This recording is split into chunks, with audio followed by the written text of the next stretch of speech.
From Wacko Chaco Studio, I am Ashwin Chaco, and this is The Fruitful Life, a show about the business of creativity and the stories behind the creators that have made their dreams a reality. Hey, folks, welcome to The Fruitful Life, Dave Bain. Hey, Dave. Hey, Ashwin, how are you? Good, good. Thanks so much for taking the time to chat with me, share your story. So, for our audience who might not know you, tell us a little bit about who you are and what you do. Sure, thanks. So I'm an illustrator, and I think I can call myself a mural painter as well these days. It's certainly been a bigger part of my practice over the last 3, 4 years. I've been painting murals for, I don't know, well over a decade now. They've just been creeping into my illustration practice in a good way, in a welcome way. I'm based in Bristol, have been for quite some time. And just been loving the community here and the creative scene and supporting artists and illustrators and getting kind of mucking in and collaborating with people like that. So that's me in a nut in the shortest possible summary that I could give you. Brilliant. And I'm looking forward to digging into your story. But before we do, this is a question I like to ask all my guests, which is if you could be a fruit, what fruit would it be and why? Oh wow. That's a great question. Well, I think it might have to be a banana, Okay. because it's kind of silly, but also I'm a big fan of drawing monkeys, and I have a monkey character that keeps emerging in different places and moments in my illustrations over the years. So yeah, I'm going to say banana. Brilliant. That's cool. So tell us a little bit about yourself. What were you like as a kid? Were you creative? Did you draw a lot? Did you know that this was something you would do as when you grew up, or was this something that evolved over time? Yeah, it's so funny, isn't it? Looking back at your childhood with the wonderful hindsight ability that we sometimes have, and I'm a bit of a squirreler, kind of not hoarder, but kind of squirreling things away and kind of Yeah. keeping folders of drawings and mementos and scrapbooks, as it were. And I came across one the other day, and it still had drawings that I'd done with felt tip of characters from when I was like 10, 12, 13 years old. I used to love taking photos with actual proper camera with film in, and then laying those out and trying to draw the photos with felt tips and filling in kind of shapes and patterns and seeing what happens, sort of transforming photos into characters. And that was a real. I'd sort of forgotten that I used to do that. So yeah, there was always this creative urge, kind of love of drawing, and throughout my whole childhood. My mum is a brilliant artist. She's studied garden design, and her drawings of trees and flowers and things in the garden really inspired me. And my Mm. grandma as well was also a really fantastic drawer. And I remember her saying to me, think about the shadows, think about the light and the darkness, and that really stuck with me as well when I was growing up and doing some early drawings and all of that sort of thing. So yeah, I think inside there was always a sense of I definitely want to take this somewhere. But it wasn't until I did foundation. I was lucky enough to do a foundation course down in Falmouth, and when I went into that, I thought, right, I'm going to be an artist. It was that basic, that simple. And when I got there, I think 3 or 4 months into it, they did a great job at introducing us to all sorts of different areas of the industry, the creative industry, and illustration was one of those. And it all suddenly started to click. I suddenly realized that I'd loved reading Tintin and Asterix comics growing up, Snoopy, Charlie Brown, all of that sort of thing, and that all the picture books and book covers and all sorts of going, oh, that's the way. That's artists do those. It sort of the penny was dropping, sort of Yeah, several yeah. pennies were dropping and battering me with realizations that this is really exciting. And another thing that I picked up in that moment of doing the foundation course was I kept looking at other people's projects, all my wonderful creative friends on the course. I kept looking at what they were doing and thinking, I wonder what I'd do if I took their brief, or their message, their idea. How would I transform that in my own way? And Mm. I remember speaking to a tutor about that mindset that I'd started developing, or just naturally had, I don't know. And they said that sounds like a bit like an illustrator way of thinking, and I think they sort of nailed it in that moment, that kind of wanting to interpret other people's ideas in your own way. I know that could be applied to all sorts of creative disciplines, but Yeah. it just felt like a really wonderful fit. And I stayed on in Falmouth and did the illustration course there, and then moved to Bristol. So there's a little potted history there as well. And so like you've finished college, you've realized illustration is your career. How did you progress then? Did you jump into freelancing straight away, getting jobs, or did you work with a studio? What was your process in developing your career? Yeah, well, it was a hard journey. It still is a hard journey. Yeah. I don't sorry, it's a tough career, I think, to get into. And if you are lucky enough to go in straight out of university or a course, or even if you've not had the chance to do that, if there's a lot of successes early on, there can be slumps as well. I Mm. was reading a really brilliant Substack from Kyle, the man behind Photoshop brushes and all sorts, that he Yeah. put out recently, and he was saying such important things about how when you go into a slump, it's that's just a normal, natural thing, and it's about working through it and coming out the other side, and then you have a new moment, a new spurt of creativity and so on. But sorry, I'm getting so super sidetracked. Um, coming out of university, I moved to Bristol and had minus money.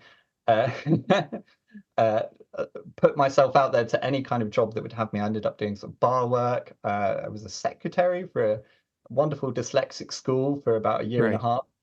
half. So I was doing all of these part-time jobs, which were great ways of meeting people, positive. Yeah. But and then in between of that, I had my sketchbook, on the bus to these places, or any kind of break time or moment, just continuing that energy that I had from the university course of setting your own projects and just trying to get more work into a portfolio. I was lucky enough, and I can already see people potentially rolling their eyes at this. I was lucky enough to grab an agent out of Right. uni, Okay. um, and they were good. I'm not going to throw them under the bus in a big way, but I think I'm going to throw myself under the bus. That there was a bit of naivety, I suppose, in my mindset of not Right. really knowing too much about how to be with an agent, Yeah. and potentially kind of the relation. I didn't perhaps foster the best possible relationship I could have done with that agent at that time. Right. They got me some work, not loads of work, but they did get me some great jobs. But they were also super keen on steering me in a particular direction with my illustration portfolio. And I think there I was in my early 20s, really quite excited about trying out all sorts of different things Yeah. with my work and the directions and so on. I was interested in it was kind of picture books that they were really keen on getting me to Yeah. get into. I did do a few at that time, but I was also really excited about working with brands and working with editorial, and also bigger things, like I started to do some live drawing for music events and club nights, and that was leading me gently towards a path of doing mural work and working with bigger brands and so on as well. So it was interesting because there I was. They were there providing me jobs that were definitely in the kind of picture book market, but I was putting out work through my website that also had these other focuses. And bizarrely, my agent at the time was getting requests from clients for the work that I was promoting through my website, not what they were promoting. And in the Yeah. end, a few years into it, we very amicably parted ways and just said, perhaps this isn't quite right. We're more of a children's picture book agent than something else. Yeah. They still got me some jobs, weirdly, for a few years after that, even though I wasn't officially on their books. Yeah. But since then, I've it's continue to be that rolling world of, doing my own self-promotion, putting myself out there and forming connections with real people. And yeah, it's an ongoing cycle of engaging with clients and forging my own path, and which is tough, but I think, super rewarding when it's working. Yeah. I suppose that nicely brings me to this question that a lot of illustrators ask themselves, and I suppose at that stage you would have had to ask yourself the question of how uh, whether it's important to niche or not. And sure, you did niche in one sense. You were choosing more of the advertising side of things versus the children's book, and they're two completely different niches. At the same time, you were working across them. What are your thoughts now, years later, on whether it's worth niching or whether it's better to have a broader portfolio? Yeah, I think different things suit different people. I really do, and I think there's huge capacity as an illustrator to shift your focus and your style, uh, which is always a tricky word to bandy about. So I won't try. I won't use it too much. But I think there's a real wonderful thing about illustrators, and you see this looking at the history of illustration. Bloomsbury, I shout about this so often for people that have heard me talk before. Bloomsbury put out a brilliant book called The History of Illustration. It's a sort Right. of biblical sized book. But if you ever get a chance to flick through it or look through it, there's so much evidence in there of illustrators from the last several hundreds of years, working in all sorts of different ways throughout their career. And that was really inspiring to me to see that it's possible to, at one stage, have a real strong interest and love of working for a particular area, a niche area of the industry, and then following your heart and your passions and seeing where that maybe slips you towards a different area or taking in different elements. And I think that's been quite a sort of strong story and narrative throughout my career so far, that perhaps if I had to really, really broadly generalize here, maybe my 20s into my early 30s were a time of experimenting and exploring lots of different areas and kind of seeing what landed. And then as I was getting a little bit further into the last 10 years or so, starting to niche down and focus more on what am I super excited about right now. Is it, and certainly the last few years, it's been working at scale, thinking about site-specific work, but with an illustrator's kind of hat on. So Yeah, yeah. all the projects that I approach always have an illustrator sensibility about them, where I have deep conversations with the clients or communities that I'm working in about what it is, what's the message behind the artwork that we're putting out there. And then obviously, when I'm taking on a more traditional desk-based, print-based illustration work, it's the same kind of process that I'm working through with the client. But yeah, I think niche is important. I Yeah. think certainly in our worldwide perspective of illustration, it's critical that clients understand what they're commissioning you for. Yeah. Yeah. know, if you're there with a confusing portfolio and a million different things that you do, that can be confusing unless it's really well laid out and really super clear in the way that you presented it. That a client could pick an element of what you do, or maybe you've got a pseudonym or a different website for a particular different area of your work. But yeah, I think having a clear focus and a clear presentation is key. Yeah, I mean, I think it's the same for me. When I started out, I was a little more general, but I was working to understand what I liked and what I didn't like. And once I started to understand that, then it was clear that it was necessary to niche to attract the clients that would benefit from that type of work. And the better you get at doing that, the easier it is to attract those clients. But then this is not to say you're locked into that. And this is where I think a lot of young illustrators struggle with the idea of niching is they think once you've fixed in on your niche, that's it. You're stuck there for life. But as you said, and as I've experienced over time, your likes and preferences evolve, and so your portfolio evolves to feed that. And this is the ironic thing: once you prove yourself to be an expert in one area, people assume you're an expert in other areas. But if you don't have that first proof of pudding, it's very hard to get to that space. And Yeah. so for me, working in advertisement and now working in children's books, it was a slow transition, but I chose those specific niches to focus in on, and then I could develop a portfolio, create work to prove that potential, you know? Yeah. Yeah, that's such a good point about proving your ability to work, and something that I hold on to a lot, and I've heard other illustrators say, is that clients really like working with someone who's positive, who's a great person to work with, and that says so much. If you're a nice person, be nice. It's a simple motto.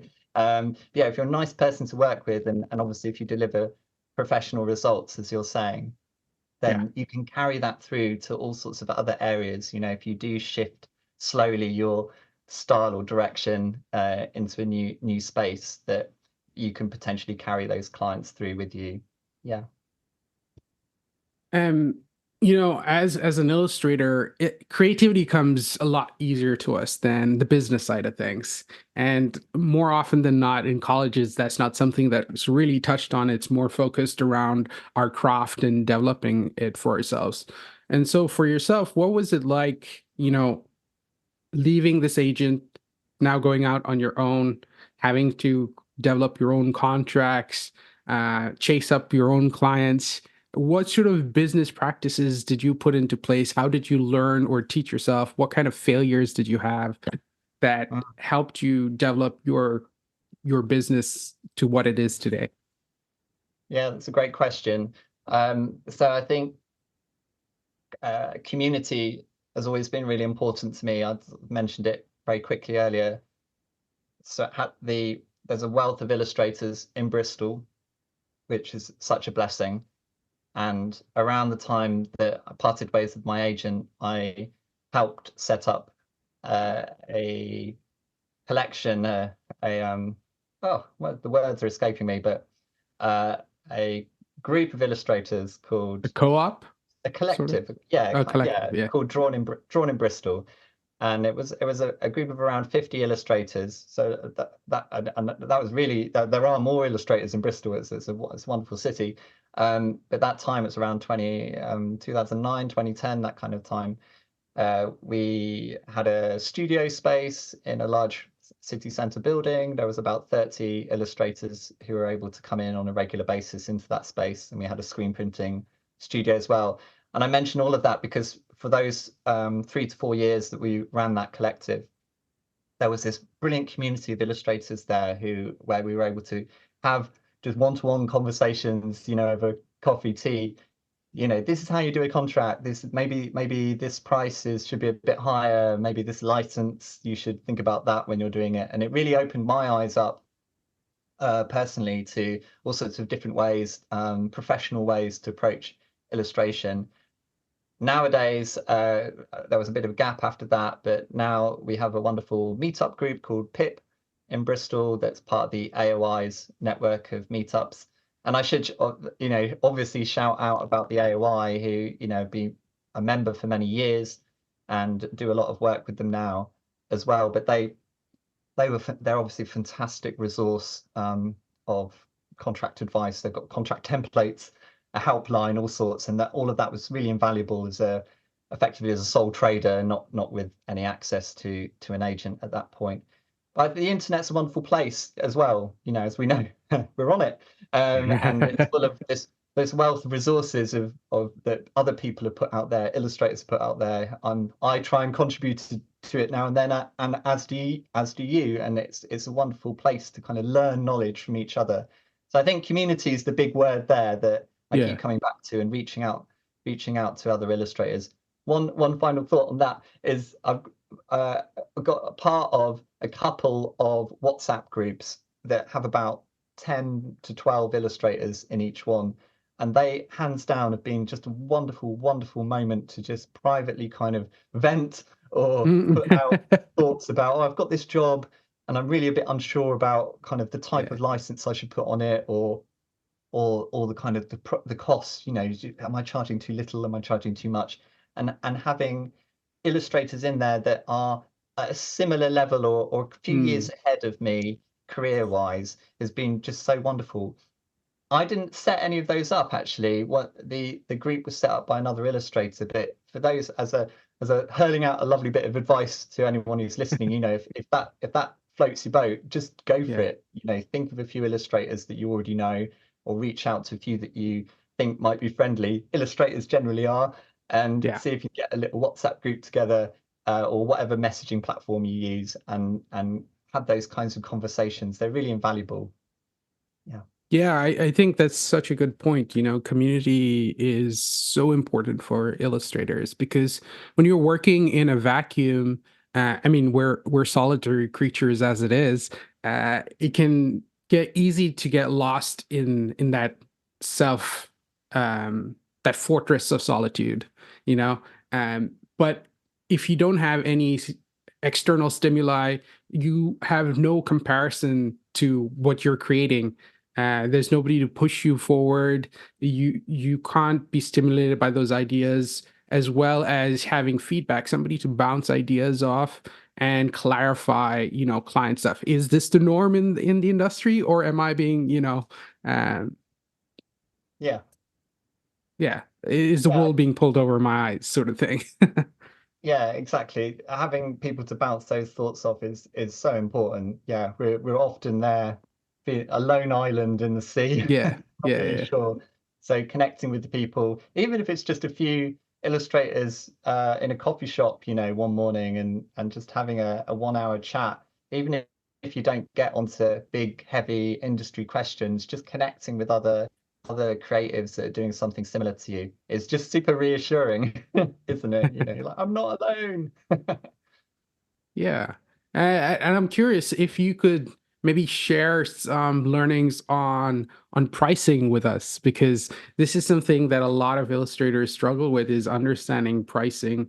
And maybe if you could, obviously not specifics, but if you could share your foundation on how you approach it, I think it would help a lot of young illustrators out there. Yeah, yeah. It's a classic question, and a tricky one to answer. But I think it's always really, really damaging to start, as you say, throwing out specifics prices for things, because that's one of the biggest factors that have helped in a bad way freeze illustration rates and fees for the last few decades. An Right. editorial fee from 10 years ago is not too dissimilar to what it is now. Yeah. There's lots of other reasons which would take too long to go into as to why that might be. But really do think one of the reasons is that sometimes people in university settings or lectures or whatnot get told, oh, you should charge £500 for this kind of work, and everyone writes it down. And then that's the handbook that they follow for the next decade or more, and you're there going, hang on a minute, you need to be always thinking about what the value of your work, what you're giving the client, where it's going, and whether you can push that rate up. If a client really Yeah. wants to work with you, they will have the budget, and they will probably be able to stretch to get into whatever the price is that you tell them. Obviously, it's really difficult to know where the starting point of all of that is, and that's where Yeah. conversations with other illustrators really helps, because then you can say, "Oh, I've got this job. I've never done a job like this before. Do you have you? And do you mind me asking sort of how much you charged, even if it's a ballpark amount?" And then you Yeah. can start to evaluate. Every single illustrator is different. If you're having a conversation with someone that works traditionally and in a very detailed way, they're going to be charging more for their illustration because it's going to take longer. Yeah. It's a much more detailed, original piece of work. Um, that's a really simplistic example. But another way that I think is really helpful, if you're really there, sort of scratching your head and thinking, I just don't know where to start, then you can look at a kind of broader remit of how much a creative gets paid on an annual basis. Say if they were in a design agency, so like a graphic designer, perhaps a design agency starting out might be Mm, on, I don't know, I'm going to invent a number here, so apologies to graphic designers if this is way off, but 25k a year or yeah, 28k a year.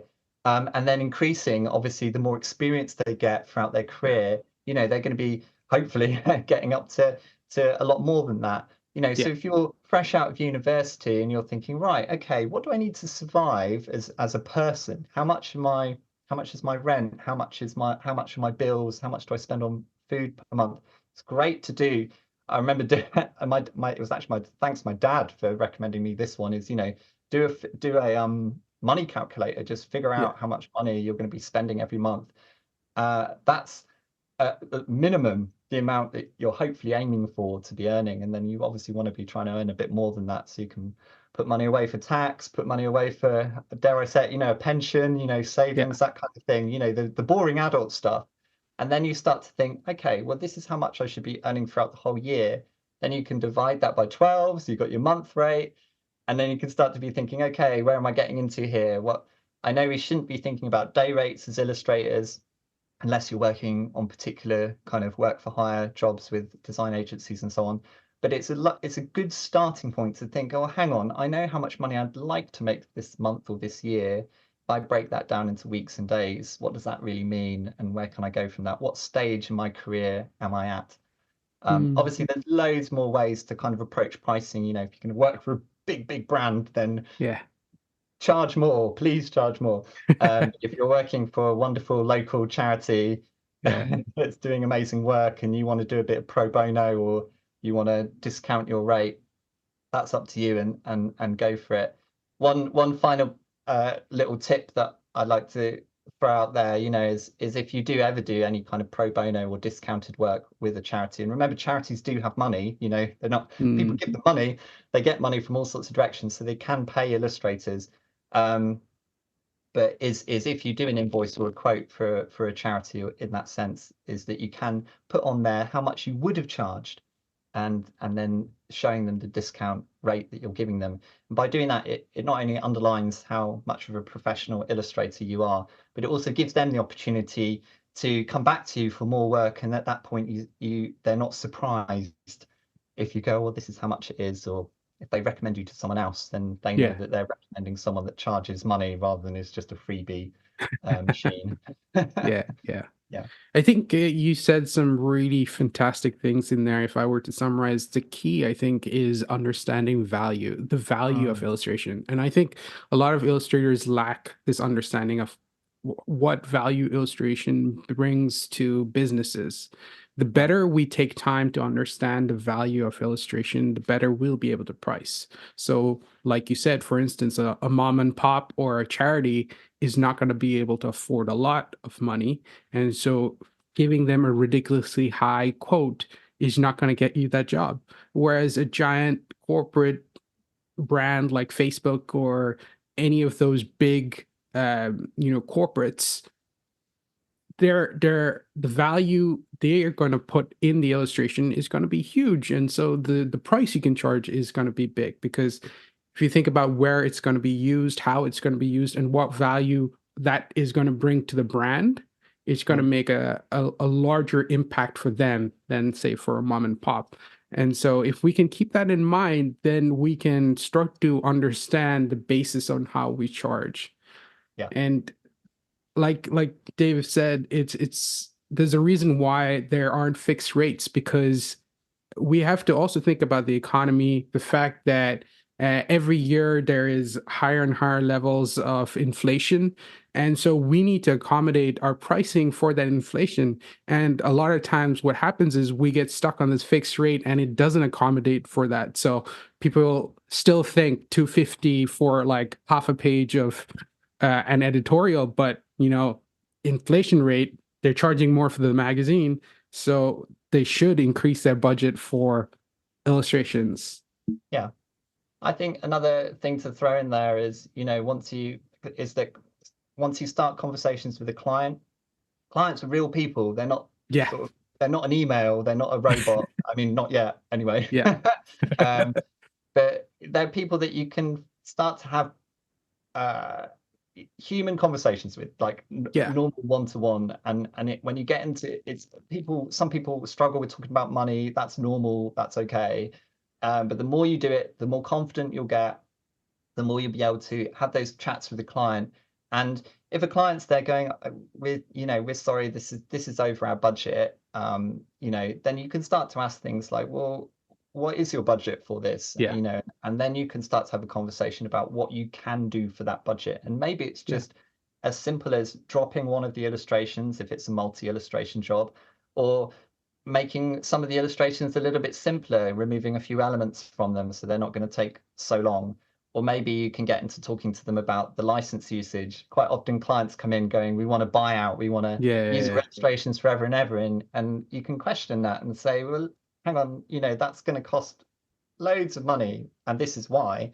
And there's loads of great information out there about licensing and the areas around it. In fact, you should check out Karis Inc., a wonderful illustrator who I know, who's in the Bristol area, and she's got fantastic blogs on her website. I'll send you a link, Ashwin, and you could put it Mm. in the notes or something. But yeah, she's got some wonderful articles on licensing and her perspective on it, as obviously have the AOI and lots Yeah. of other areas on the internet. But yeah, and you can have conversations with the clients. Maybe if you're only going to be using the illustrations for a year or for 3 years, then here's a lower cost to accommodate for that license. So yeah, but what you're doing there is you're having a conversation with the client and helping unpick what they're doing with the artwork. Yeah. I think that is such an important part, having a conversation and understanding that everything's negotiable, just like in a conversation, right? You Yeah, you come to the best contracts and the best jobs are ones where you both compromise and you both leave feeling happy about that compromise. And so yeah, if you can understand and approach every job interview like that, you're going to be so much happier, and your business is going to be so much better. yeah, yeah, 100%. Speaking about business and building your brand, can you share with me what your thoughts are on building a personal brand and the use of social media? Like, how important is it in today's day and age for illustrators to use it? Is it an advantage, disadvantage? I know it's hugely time consuming, especially since uh, they keep changing the rules. Yeah, yeah. What are your Uh, thoughts on it? yeah, well, I think my thoughts have shifted and changed many times, as I'm sure they have with you. Yeah, Uh, we've lived through, sort of showing my age here. I've lived through MySpace, Facebook, Blogger, you name it. It's yeah, kind of, I've dipped my toe into it, into them with great, in a big way or less over the years. yeah, Uh, it's important. Obviously, there's we can't be ignored. I think there are a few illustrators who can successfully ignore it and continue to be successful, and perhaps those are because they've built up a following in a longer term way, or they're further down in their career path, or they can afford someone to do it for them. Wouldn't that be a yeah, wonderful thing? yeah, Um, But I think skating back into the world of reality for most yeah, people, I for me, I think my approach to social media is one of trying to not overthink it, yeah, and to put out posts and comments and be interacting with it in a way that feels real to me. And that, again, going back to that thought that we're interacting with people who are real, we're interacting with yeah. other human beings, and you're just telling your story as you're going along and being true to yourself. I know that sounds a little bit, I don't know, airy fairy, but I think it's really important. If you're there spending agonizing over some kind of strategy, uh, then perhaps that's not working for you. Some people love that. Some people have got that kind of brain, that kind of Yeah. approach, and brilliant. Hats off to them. If that works for you, if you like planning things out, in a structured way and putting out posts in a certain color way or whatever, then that's fantastic, and that's a great way to build a particular way of doing branding and yourself and so on. But I think with social media, it's very easy to get torn down by it and to end up in wallowing in a sense of, have I done enough? Yeah. uh, and is it right? And oh no, this post didn't get as much engagement or likes or comments than that other post, and agonizing over why that might be. And I think sometimes it's just good to get it out there. I Yeah. read a comment from an illustration agent a few years ago that said essentially that better to just, if you feel like posting about something, you've done a drawing, a sketch, or a work in progress, or a finished whatever, just get it out there, just pop it out. If the engagement's low, it doesn't matter. Just people don't generally scroll back through social media kind of noting down your levels of engagement along the way. If they do, then Yeah. they're a mega fan, I think. Yeah. But most people are there just getting fed whatever the latest thing is that you put out there. Yeah. So just treat it like you have a conversation with a friend, I think. And if you've got nothing to post about, or if you're not in the mood to post it, then generally that I just don't. But I'll still be there, engaging with social media in other ways, like having conversations and connecting with people. I think Yeah. that's the real power for me. Being inspired and not comparing yourself, being inspired Yeah. by other people's work and asking yourself questions about, why am I inspired by that? Does that what is it? What is it about that artwork or that way of working that gets me excited? Why am I hovering over that image a little bit longer Yeah. than I might normally? And just feeding that back into your own practice. I love writing notes. I think that's something that I'm trying to do more of and enjoying doing more of these days. Where if I see something, maybe it's because I'm just losing my memory now. I don't know. But just writing something down, I suppose, Yeah. reinforces it. If you see something cool and you think, oh yeah, I might try that out sometime. That way of Yeah. doing things, or yeah. So I think that's my approach to it all. That probably doesn't answer the building your brand question, but that's more my approach to social media. Social media. Yeah. I think it's an important point though about having conversations because m- a lot of people, the approach is to look at social media as a secondary portfolio. And Mm, I don't think that is necessarily the right mindset to take with social media because, yes, it can act as a second portfolio, but I think it's more important to look at it. Look at what it's called. It's called social media. That means it's made for conversations. It's made to build relationships.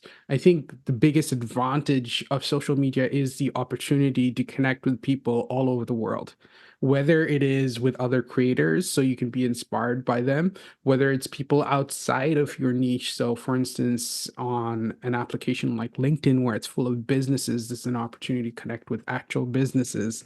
So, I think each social media has its pros and cons, but it's important that we understand that it's always conversational. yeah, If we start from that place, then we can strategize about what conversations we want to have versus, how to build a portfolio on Instagram. yeah, yeah. That's so important, and I despair at early career illustrators that treat Instagram purely as their only portfolio. You've got to have a website. Yeah. Your website is your shop window. It's where you've got complete control over your portfolio and what you're doing with it. And social media platforms are super fickle, to where they might go. As you said earlier, the algorithms change. Yeah. There's different ways people approach it, and also, and I don't think this is anything to treat lightly. You can get hacked. You can have your whole profile taken down. It's a scary thought, but I mean, Yeah. I've had my Facebook hacked last year, and my whole Facebook has gone. And so to get back into that, Jeez. I'll have to set up Yeah. a new account.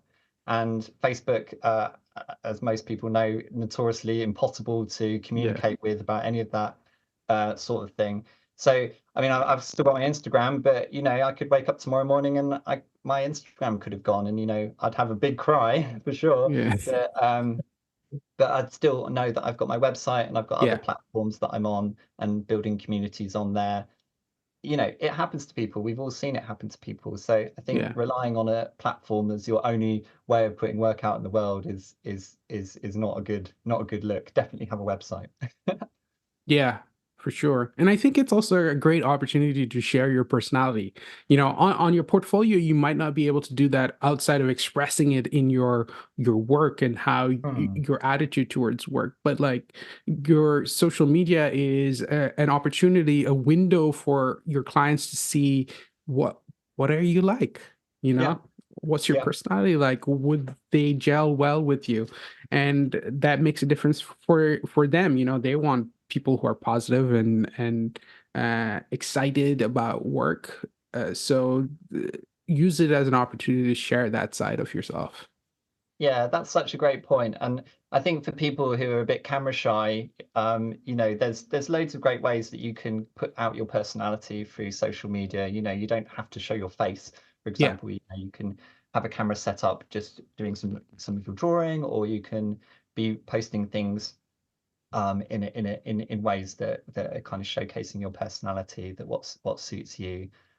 Yeah, you're absolutely right. It's such a great way to kind of highlight to clients where you're at. I think again, having spoken with different clients over the years about their perspective on Instagram and how they find illustrators to commission, they're there often browsing through things like Pinterest and Behance and yeah, LinkedIn and Instagram. They're using Instagram as well. Of course they are, and they're yeah, saving posts and squirreling things away and they've got their own lists and so on. But ultimately, they're always going to come through to your website to yeah, go, right, yeah. is this illustrator actually a professional person Yes, with a yeah, professional website? And what have they got on there? But then they're yeah, going to jump onto these social platforms to maybe see, oh, have they done anything? What have they done recently, or yeah. what's their vibe at the moment? So yeah, that's a really good point. I call it social currency. Yeah, yeah, It's that's it's the word. it's a way to um show your clout, your Yeah, uh yeah, where you stand. And I wanted to caveat your thoughts on social media being, I mean, sure, you can share stuff without showing your face, but I think it's important that we actually do show our face, even if it's one every 10 posts or something like that, yeah, because yeah. people connect with people. And Mm, so if you have a face there, you'll have a better connection with somebody else because they know you're a person, you're not just hands creating work. Also, in our current environment with AI technology, I think again it goes to show the more you can show how human you are, that goes to your advantage, in our absolutely. current Yeah, environment. yeah. No, no, I couldn't agree more. Yeah, I think, as I said, there's loads of different ways that people can approach it, and Yeah. I'm happy. I'm showing my face all the time, but Yeah, yeah, but when I talk with some people, they're like, "Oh, I feel a bit awkward about putting yeah, myself yeah, up there," and sometimes it can be as simple as, if you've got a wonderful friend who's a great photographer or filmmaker, collaborate with them. I've yeah, done that several times over the years. Just sent out a message to a few friends in that who work in that area, and they'd be like, "Yeah, I'd love to. I'll come and take some photos of you in the studio, or a little film of you doing some work." And that's a really nice way of taking the pressure off you, kind of playing art director as well as having yeah, to create the work. Getting a yeah. professional person to do it for Mm. you, a friend doing a freebie, or even paying a little bit of money to someone. As you say, it's so important to make sure people know you're human. I definitely, going back to website stuff, think it's crucial to have a photo of yourself on your about Yeah, page on your website. yeah, Hands down, that absolutely is a thing that you must do, in my opinion. yeah, yeah. And For like you all said, reasons it's you said. good Yeah. to, barter with another creative. Maybe they need the Oh, yeah. experience to make a video, or they need somebody to take a photo off so their craft is improving. You have the advantage of needing that as well. And then, you can barter each other. This is the great thing about the creative industry. There's so many overlays and overlaps within the world. And so maybe a photographer is hired and then they ask them about an illustrator that they need, or maybe you're hired as an illustrator and they need a photographer for another job. And so this word of mouth community that you build, again, community is such an important aspect that keeps coming up again and again, Yeah. makes such a huge difference in building each other's careers at the same time.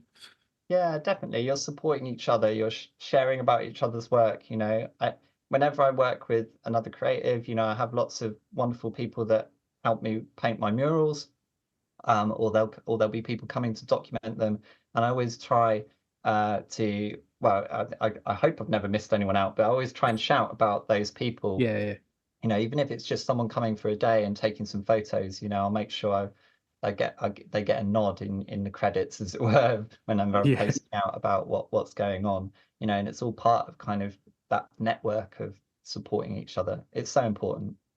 yeah. Mm. I'm curious, what is your relationship with failure?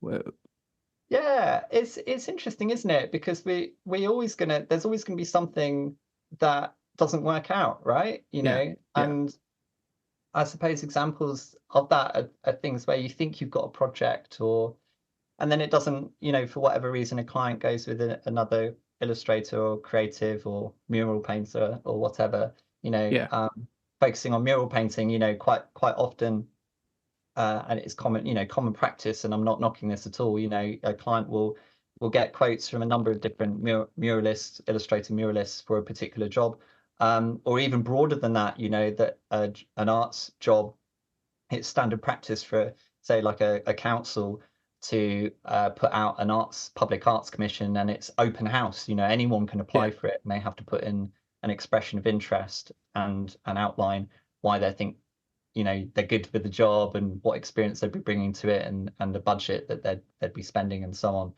And when those don't come through, it's obviously a knock. It's always going to be a yeah, knock, I think, yeah, and it's how you respond to that that's really important. And so for me, I think what I always try and do whenever I get a knockback, a failure moment, is search through not only my heart in response to it, but kind of look at, oh, how what maybe didn't I do that could have been better. I always try and ask the client, if they're open and amenable to this. What was it that, why did the other person get it rather than me, or was there something that was lacking in my application, or whatnot. So it's good to get that feedback. It's really important, in fact, because then you're there going, oh, maybe there's something I could tweak in my portfolio, or next time I put in my expression of interest for a mural job, I must remember to write about that aspect of what I do. Or it might be something as simple as I need to do a little bit more experience in, I don't know, running workshops, or painting a particular type of character or whatever. you know yeah, so so there's all those sorts of learnings that if you don't ask those questions, or if you don't, of the client or of yourself, it will just sort of filter into the past, and then when you get round to the next moment, you might not remember or put it into practice. So I think writing things down, actively thinking about what you could do with a failure, so turning that failure into a positive, is generally my approach. But yeah, I think it's so easy to get down, so especially yeah, when you don't get somewhere with something that maybe you've worked really hard at. So yeah, getting out, going for a big bit of a walk, clearing your head, having a have venting with a few other creative friends, all helps kind of yeah, realize that it's not just you. Other people have failure moments too, and that's always really, really reassuring. Yeah. yeah, yeah. I'm always reminded of this quote from Batman, The Dark Knight, where like Bruce falls down and there's this flashback of his dad speaking to him, and he's like, "Why do we fall, Bruce? So we can Yeah. learn to pick ourselves up." Yeah. And I love that line because it's so applicable to the art world, because you know creativity is a process of iteration, and it's only through the failures that we learn to develop our craft, uh, build in fail safes in our business practices. It's only when like the client decides to shaft you and you're left with an unpaid bill that you start doing things like, okay, I'm going to take a deposit next time. These Oh yeah, sorts of things, yeah. these sorts of practices only come into play when you experience it, and the experience of those failures teach you what to do next. Yeah, yeah, absolutely. Yeah, making note, trying to get it right the next time. Yeah, it's good learning. Exactly, exactly. Mm. So what would be one piece of advice you would give the next generation? Oh wow, that's a big question. Um, I you've really this is a great, you put me on the spot, and to everyone listening, Ashwin hadn't sent over any questions for this, so this is me thinking on the fly, um, which is great. I'm loving it. So I think probably the biggest bit of advice is use your time to create work as much as possible. And I guess what I mean by that is, if you've try not to get bogged down um, like admin as a catch-all term, I Yeah, suppose.